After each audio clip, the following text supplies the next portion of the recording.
Also on healthcare, what to do before the paramedics arrive. In emergency situations, those who dial 911 forget to do several things that could mean the difference between life and death.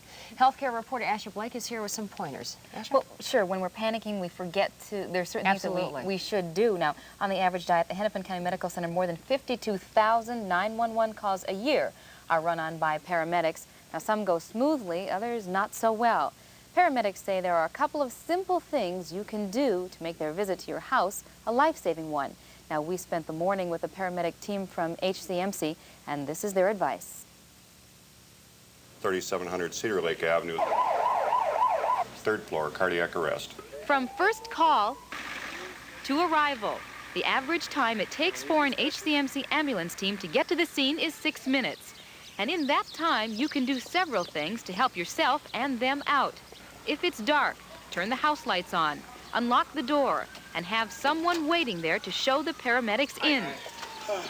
Oh, yeah. Simple directions, but ones we forget in the moment of panic. Our first patient was a 10-month-old baby who was having seizures in North Minneapolis. Several things were done right here. The door was unlocked, and the patient and his mother were near the door. But on the way to the hospital, the mother couldn't remember exactly what medication her son was taking. It's very important that we gather all the medicine and write them down. So in our communications with the physicians at the hospital, we don't give a medicine that shouldn't be given. Our next call was to the Minneapolis Athletic Club. A pantry worker had fallen down after having a seizure. 2nd floor, they get the elevator for you.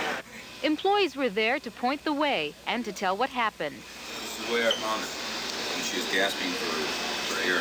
He was able to tell us what he knew about what had happened to the patient, and so the transfer of information was real smooth, and getting to the patient was real smooth, and so it worked out very well.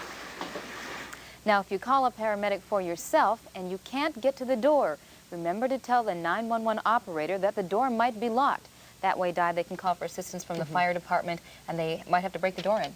Usually, if you do end up dialing 911 and you're by yourself, though, they try to keep you on the phone. This is certainly if you have other people in the house or in a business that can go out and meet people. What if you live in rural Minnesota, though? Well, sometimes that's the most problematic area, because downtown you have addresses. Out in the farm towns, you don't have a lot of addresses sometimes, and it's dark. So put a light up on your address, on your number in front of your house. That's what they say. It's one of the biggest problems. And then greet them, hopefully at the door as they get there. Hopefully, Yeah. hopefully. Okay, thanks, Asha. Sure. Paul?